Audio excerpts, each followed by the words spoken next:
guys, how's it going? In this video I'm going to be telling you how I made over 100 Exalted Orbs in the league start in the first 7 days of 3.14 Ultimatum League. I'm going to be showing my top 3 ways that I personally found profitable. They may help you, they may not. I'm kind of new to these videos, so if you could leave some constructive criticism down in the comment section, I would really appreciate it. Thanks, and I'll see you in a second. So, number 3 on my list is Harvest, and Harvest is nowhere near as good as it used to be, first and foremost. If you want to deterministically craft your items, you know, it can't compare to what it used to be, and you have to kind of let that go at this point. So, the way you can use Harvest to actually make profit is by running Lex Proxima. Take the 2 Harvest nodes, the experienced one doesn't really matter. Just take it if you want it, I guess. But run Lex Proxima, and you're guaranteed 4 plots. And these will typically have the chaos rolls in them because the exalted ones are rare as fuck now. So you want to get cluster jewels, Stygian Vises, and influence rings, and these are how I make so much currency. It's actually so laughable. So for the cluster jewels, you can use any ones you personally know of. These are the 2 that I use. I use the non-curse aura effects and the increased effective non-damaging ailments. And for the non-curse aura effects, you just want to roll with critical rerolls, you know, the chaos one, because you are guaranteed to hit the precise commander modifier. And if you hit precise commander with, say, vengeful commander or master of command, those are typically worth between 1 to 3 exalted orbs. So it's easy money. I don't really have a use for the crit because I'm playing a resolute technique build. So it's just a nice little bit for me. And for the increased effective non-damaging ailments, you want to roll with the lightning or the cold modifiers, and you want to hit cold confliction and storm rider, and these at the point of me making this video start for 2 to 3x, and I've made about 6 or 7 of these. They're not super hard to make. It can take you a few tries sometimes, but typically you will get them within like at least 3 harvests I've found. That's easy money as well. So jumping on from that, Stygian Vises, you know, just the usual thing. I level 84 base, and then you want to get life rolls or fire rolls and things like that, and just roll for resistances and life. That's all you need for Stygian Vises. You hit a good one, you know, you're on the money. So yeah, Stygian Vises is pretty straightforward. And lastly, the curse on hit rings, you roll with caster modifiers. Caster modifiers are pretty common, and most people I assume most people that do Harvest will just know this. If you use caster modifiers on influence rings that aren't Baron, or I think Veritania, I'm not sure on Veritania, but if you use them on like Alhazmin or Warlord rings, you are pretty much guaranteed to get one of the curse on hits because there are so few caster mods. So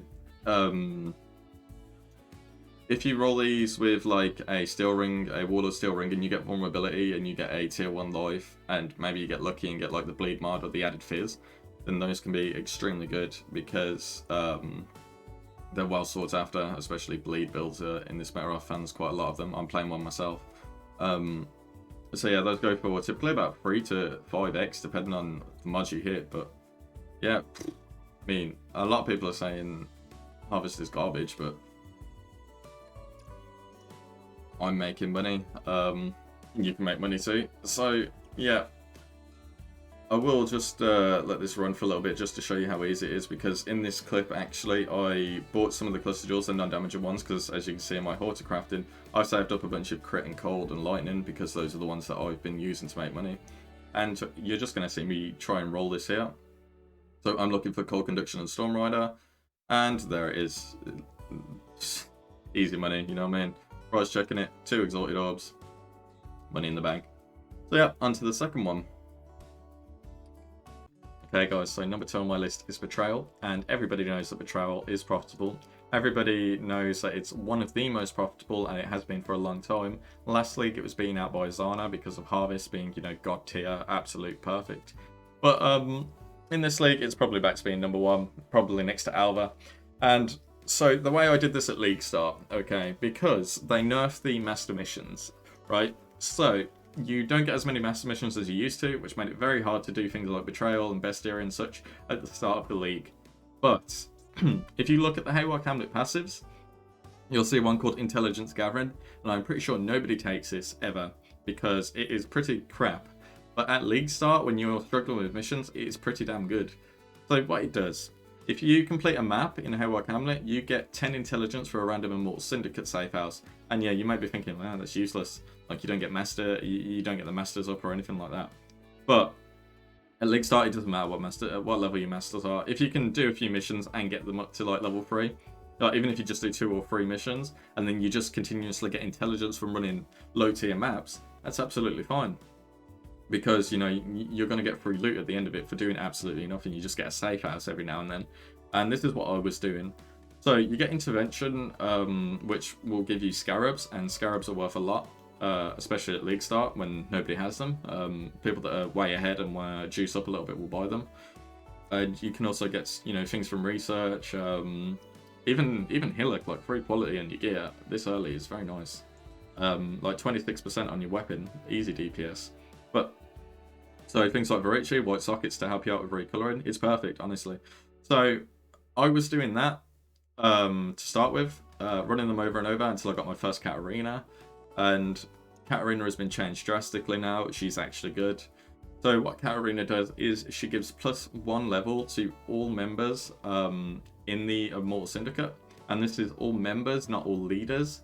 So basically, if you have Id that fled level 3 and Leo level 3 in research and Ashling level 3, which are probably the best 3 that I've just listed, you will get them to level 4. And at level 4, Id that fled gives you an additional pure breachstone, even if she is just a member. Leo gives you an additional Exalt Slam, and Ashling gives you the ability to add a veiled modifier to an item.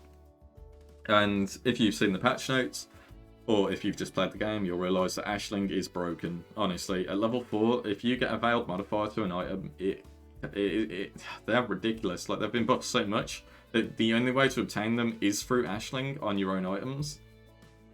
And what they do is they're basically the crafting bench modifiers that you can get, but on steroids. So, for instance, the trigger socketed spells, if you do it from your bench now, it is 8-second cooldown. But if you were to get it from Ashling, it would be 4-second cooldown, which is, you know, a massive difference. So, yeah, as well as the actual rewards themselves, as far as they go, you know, during the League Start, Katarina, and even after the League Start, Katarina is worth quite a bit because her drops are pretty good. There is the Cinder Swallow Silver Flask, which is always worth something. There is the Diadem, which at League Start is worth 2x upwards. There is the, you know, the shit shield no one cares about. And then there is the Cane of Kulamak, which is the new unique, and it's pretty clowny. It looks like it could be really good for some summoner builds from what I've seen. You can get some insane summoner mods on it for minions, since all of the explicits are buffed. So yeah, that is pretty good. And then Katarina herself also drops a shitload of scarabs and other things which are worth quite a bit of money. So that is how I made quite a lot of money. I've also, from the hideouts that you get in the early on, you can get things like Paradoxica and the Vivinsect Ring, which I actually got a Paradoxica, and Paradoxica is worth 9 exalts. Unveiled, because the new Unveiled mods also apply to Paradoxica, which means its damage is higher than it's ever been before. So yeah, as far as Betrayal goes, Betrayal is always king in my opinion. I love Betrayal, I love the mechanic, I think it's great, and the Katarina boss fight is quite simple and smooth. I might make a little guide for that, to be fair, because I know a lot of people actually struggle with this boss, but she's actually easy once you know the mechanics. And yeah, so that's it. I'll just show the drops that I got in this boss fight. This was towards the start of the league as well. And yep, Diadem, easy, like 1.2x or 2x, whatever it was at that point. So I'm going to jump into the next clip now, and I will see you in a bit. Alright guys, so my personal biggest money maker that I have found in 3.14 is actually Heist. And Heist is very profitable because it's now on the map device. So you can run Lyra Arfame with the 2 nodes, which are, let me check, Secret Stash and Inside Job. So Inside Job, it gives smugglers caches in areas have 100% increased chance to drop blueprints, and blueprints that drop in areas have 10% chance to be fully revealed. So that's obviously very good because 10 in 100 on average you should get fully revealed. Saves you a lot of road markers, and you know, all the side rooms being unveiled and such is very cool. So what I would do is I run Lyra with the map device mod Heist, which is 6C. And I will just do a map like Toxic Sewers, which is very clean, very fast, you know, pretty good map layout. So I'll do that, and I'll collect up road markers, I'll collect up contracts, and I'll collect up blueprints. And then I will jump to Heist once I've had enough of maps and I want to take a little break. And I will just run some Deception contracts. So Deception is Gianna, and Gianna gives you 40% 40% off reveals on blueprints themselves once she is level 5. And her contracts are very easy because once you run outside, once you actually claim the Heist target itself and proceed to run outside, all of the doors will be unlocked, so it will only take you 10 to 20 seconds to get out if you've got a fast character. Maybe even faster. So yeah, she drops div card chests and currency chests. Well, sorry, not currency chests, currency shard chests. And she also does armor, I believe, which is useless, so ignore that. But yeah, so stack decks will add up and you'll get a bit, you'll maybe get some ancient orbs and stuff if you decide to do the side chests. If you're just doing it for the reveals, just run to the end and run back. Easy rogue markers, easy reveals. Okay, so that's pretty much what I'm doing for the normal contracts. You can sell the other contracts that you get from the maps for profit in bulk, i.e. lockpicking is worth a lot, agility as well. I'm going to assume if you don't want to run Grand Heist, and Deception will probably be worth a lot because they're so quick. But yeah, lockpicking tends to be the best one because it always drops currency, and a lot of people like to run those. I personally don't because I find it boring to just run normal contracts over and over again. But each to their own, I guess. So what do I do? So after I've got enough reveals, I will take one of my blueprints, and I will typically run unusual gems or replicas and experimented items. I won't run currency or trinkets. You can run them because they give like the delirium orbs, and if you get a bunch of breach ones, then at the moment they're 50C when I'm recording this, and they might have gone down. They might have gone up, but yeah, delirium orbs are typically worth a lot this league since you can't fracture maps anymore. More people are actually just using them to run their own delirium maps now, so they're worth at least 25C. So if you get those, I suppose it could be worth. But I personally just don't like it because I feel like the Exalt trinket isn't really worth much anymore. Despite the fact that on trade right now they're 25x, they were 50x a couple of days ago and they've dropped down because I don't really see much use for them when they show up running lockpicking contracts themselves. But again, that's boring, so who wants to do that? So I run unusual gems and replicas, and the reason I do these is because replicas have like simplex amulets, replicas far off bar, cogwork rings, which are all decent. They have some nice experimented bases that are worth quite a lot, which can have decent rolls on as well. So it can be good. It's a lot riskier. Unusual gems is probably the safest route you can go. Unusual gems gives you the divergent, the anomalous, the phantasmal gem types. And typically these will always give you a profit no matter how many you run, because you always have one decent gem. And by decent, I mean like 20 to 40C maybe. But you can obviously hit big gems like Anomalous Precision, which would be worth 700C, and then you're in the money. It's very rare that you'll actually run in unusual gems and get a crap amount of currency back from it. And also you have all the other rooms on the side. I personally don't unveil the rooms on the side because I don't really like to run them, and they cost a bunch of rogue markers. It costs like 2,000 rogue markers to unveil them. It's just tedious. I will do it if I've got like 3 currency rooms and I've got some spare rogue markers. Then yeah, sure, I will unveil them and do them. But for the most part, I'm just going for the Heist target themselves, as I think Heist was actually supposed to be run initially, but everyone kind of abused, you know, split and fracture, which makes sense. But yeah, now, yeah, it's pretty good. I've made probably made about 80 or 90x from Heist alone. I've run a lot of Heist, okay? The rogues are very easy to level up now. You don't actually have to get equipment for them anymore. Before, this is one of the things that puts a lot of people off. You had to get like the little brooches and the equipment for reduced race and alert level. If you're doing it like this, you don't need that stuff, and it's really convenient, so you can literally just do it yourself and just go straight away. It's super nice.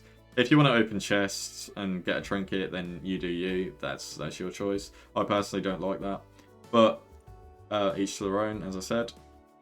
But yeah, I guarantee if you do this, you will make a decent amount of profit. As you can see on the screen now, I have a replica Powerfire here. It's actually the second one I've got.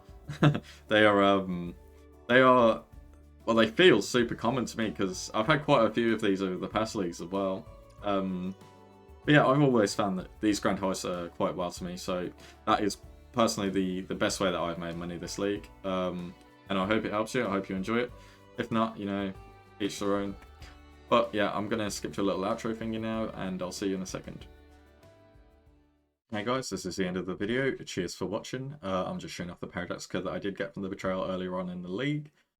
So yeah, that pretty much covers it for how I'm making money. Well, how I made money. I'm still doing the heist and such, and now I am farming bosses like the Maven. Uber Elder, this build can do it all. It's a Spectral Shield Pro max block bleed build, and there aren't many like it that can actually do endgame content from what I've saw. So I'm probably going to make a video guide for this with all of the in-game gear on it. Currently sitting at around 2 million bleed DPS with 75 block capped res and positive chaos res at the moment, which I'm hoping to take further. So if you want to see that, that's cool. You can subscribe and I will release a guide for it soon. Yeah, I hope this video helped and I will see you next time. Take care, guys. Peace.